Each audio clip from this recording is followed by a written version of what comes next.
सहरको धुवाँ धुलो अनि गाडीको प्यापा पुपुप आवाजबाट टाढा, जहाँ आफ्नो र हावा चराचुरुङ्गीको मात्रै आवाज सुनाइदिन्छ, त्यहाँ पुगेर मनै शान्त हुन्छ।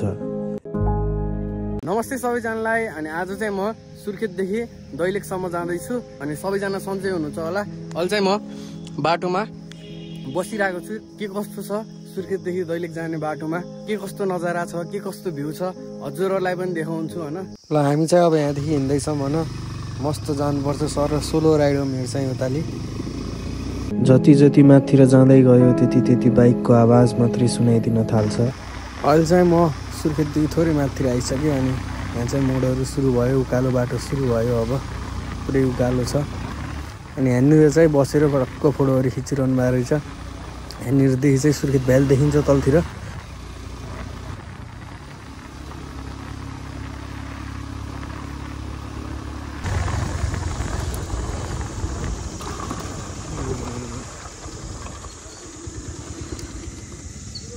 यहाँ रोकेर चाहिँ अब हामीले चिया खानुपर्छ है त। चिया नै खाइने र आजको फर्स्ट चिया हुनेवाला छ। म चाहिँ सुर्खेत भ्यालीदेखि हल्का माथि हाइटमा आएर चाहिँ यहाँनिर चिया खानलाई रोकेको छु। यो ठाउँ चाहिँ कटुका भन्छन्। यहाँ चाहिँ हामी पहिल्यैदेखि बिहान पनि आइन्थ्यौँ साथीहरूसँग। यति गर्मी महिनामा मान्छेलाई धेरै गर्मी भयो भने हामी चाहिँ रिल्याक्स हान्न आउने सुर्खेती मान्छेहरू चाहिँ यहीँ हो होइन, कटुकामा। योभन्दा माथितिर पनि गइन्न, जस्ट 5-6 किलोमिटर छ भ्यालीदेखि। ल हाम्रो चिया आइसक्यो। अब चाहिँ चिया खानुपर्छ होइन। एभ्री टाइम जहाँ जाऊ होइन चिया खान चाहिँ नबिर्स्यौ है। चिया इज लभ भन्नुपर्छ होइन। हामीले चाहिँ अरू नसा नगरे पनि चियाको नसा चाहिँ लागिसक्यो मलाई, जहाँसम्म मलाई लाग्छ। म चाहिँ चिया खाएर निस्किसकेको छु। अनि मस्त भ्यू हेर्नु न हजुरहरू, भ्यू इन्जोय गर्नु। पुरै पहाडमा हिँड्दैछौँ हामी चाहिँ होइन। यो त के पहाडहरू, यता चाहिँ घाम अब डुब्न लागेको अवस्था त नभनौँ। भर्खरै 4 बज्न लागेको छ। अनि यहाँ चाहिँ यस्तो छ होइन नजारा। अब हामीलाई यो त के भ्यू र भ्यू त म अहिले देखाउँछु। अहिले बाटोमा सिधा पाइला आउनु लाग्यो, मजा आइरहेको अहिलेसम्म राइड हान्न मस्त भ्यू हेर्दै। फाइनल्ली सिधा पाइला पनि आइपुग्यो। यहाँ ढुङ्गामा चाहिँ फोटो खिचिरहेको रहेछन् होइन। खिच्न त मन छ तर अहिले नरोकौँ। यहाँ चाहिँ यो घर टक्क कस्तो बाटोमा दामी देखिरह्यो नि, तर यहाँनिर यो भ्यू चाहिँ बवाल हो यो। तर के हो यो बाटो, यति सानो साङ्गुरो अन्त त्यहीमा खाडल खुडल। अगाडि चाहिँ मेरो गाडी आएर ओभरट्याक हान्नै देखाएन। ओभरट्याक हान्न पनि हुन्न यस्तो पहाडमा, झ्याप्पा आइदिन्छ। टर्निङ पनि पुरै अगाडिको केही देखिन्न, 90 डिग्री भन्छ नि त्यस्तै भइरहेको। मोड पनि यस्तो कि अब पुरै 90 डिग्री भनौँ कि अगाडिको केही देखिन्न। त्यही माथि एउटा गाडी आयो भने अगाडिदेखि ठाउँ दिनलाई गाडी रोकेर ब्याक गर्नुपर्ने।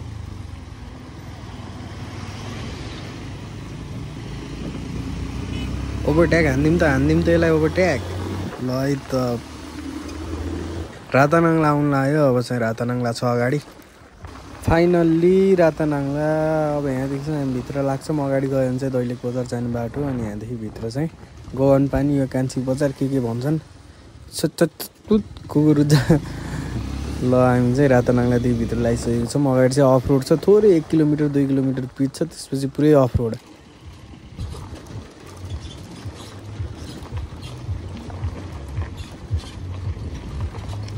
म चाहिँ रातानाङ्लादेखि भित्र छिरिसकेको छु। लगभग म 1 घन्टा जस्तो चाहिँ हिँड्यो होला सुर्खेतदेखि। अनि यहाँको भ्यू चाहिँ चेक गर्नु हजुरहरू। गाउँघरतिरको घर भनेको यस्तो हो नि त यो होइन। खेतबारी, डाँडा काँडा, शीतल हावा, मनै शान्त हुने जस्तो होइन। एकदम आनन्द आइरहेछ। अहिलेसम्म चाहिँ कस्तो गर्मी होइन सहरतिर, त्यो हो हल्ला। अनि एक त झन् अहिले तिहारको माहौल हुँदाखेरि त्यो धुलो, गाडीको आवाज, हरन, शान्त हावा चलिरहेछ। मस्त मगन आफ्नै। यो मजा हुने लाइफमा मान्छेलाई चाहिने होइन। पिस, मेन्टल पिस भनेको चाहिँ यो हो कि शान्त छ, न कसैको आवाज आएको छ, मस्त हावा चलिरहेछ, चिसो मजा आइरहेछ। Till now journey is just wow भनेको जस्तो महिनामा एकचोटि चाहिँ निस्किनै पर्छ कि यस्तो पिस पाउनुलाई होइन। हामी जो भए पनि महिनामा एकचोटि चाहिँ निस्किनै पर्छ, किनकि पिस पनि मान्छेलाई चाहिन्छ होइन। दामी छ नजारा। एकछिन बस्छु अब म यहाँ। यहाँ त यस्तो छ बाटो छ तर म यसो अगाडितिर कतै गएर बस्छु पानी सानी खान्छु म चाहिँ यहाँदेखि छ 1 घन्टा जति अफरोड त अझ सुरु भएकै छैन अफरोड सुरु भयो भने त दोस्तै छ अगाडि चाहिँ एउटा लोकेसन हेरेर बस्ने प्लान गरिरहेको छु मैले यस्तो न भिडियोहरू हाल्नु पर्यो नि त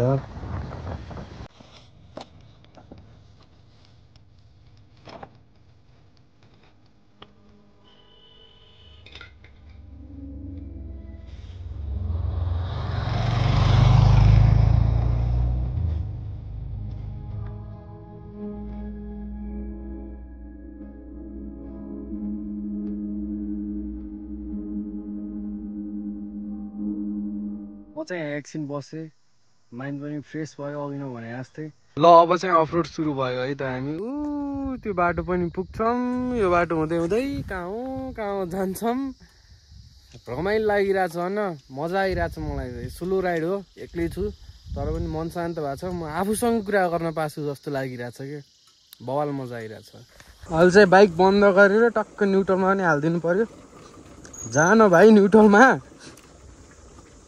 ल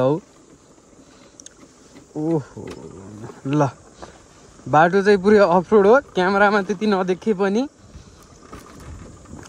रमाइलो लागिरहेछ है त मजा आइरहेछ अरू भन्दा नि शान्त एकदम लुम्बिनी पनि गइयो अस्ति त्यहाँको शान्त र यहाँको शान्त धेरै फरक छ के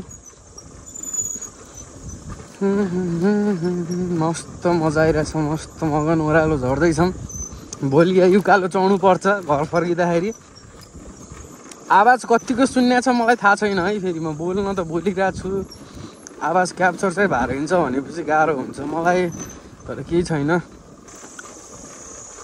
एउटा त्यो रिल छ नि life is this not I like this भन्नेवाला त्योवाला फिलिङ्स आइरहेको छ मलाई किन हो है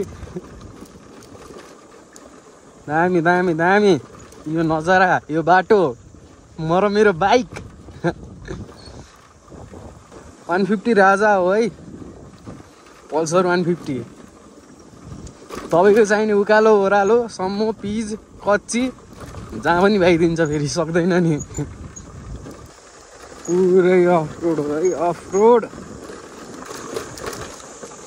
बाटो डाउन भयो भने लाइफमा चाहिँ डाउनफल नचलोस् भन्ने आशा हो अरू त त्यस्तै छ बाटो चाहिँ बवालै डाउनफल रहेछ क्यामेरामा त्यतिको देखिया कि नै मलाई थाहा भएन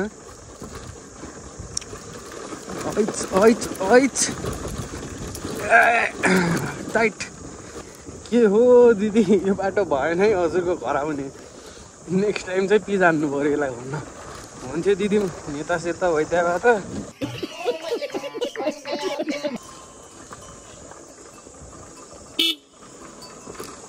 साइड छोडिदिनु पर्यो हजुर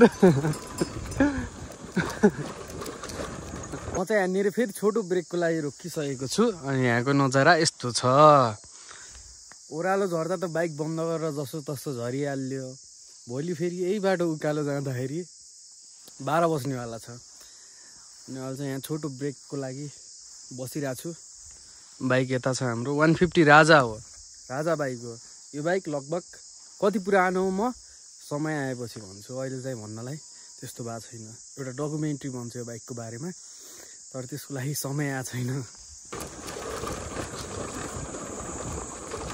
मेरो डेस्टिनेसन चाहिँ यहीँसम्म थियो बाइक राखिदिइसकेँ मैले पार्किङमा हाम्रो दिदीको गाडी 2 अर्को पनि थियो अर्को चाहिँ यहाँ देखेन मैले दिदीको घर चाहिँ यो हो त्यहाँ चाहिँ म बनाउन लाज लाग्छ अब चाहिँ म यहाँदेखि भ्लगलाई एन्ड गरिदिन्छु मन पऱ्यो भने लाइक कमेन्ट सब्सक्राइब गरिदिनु होला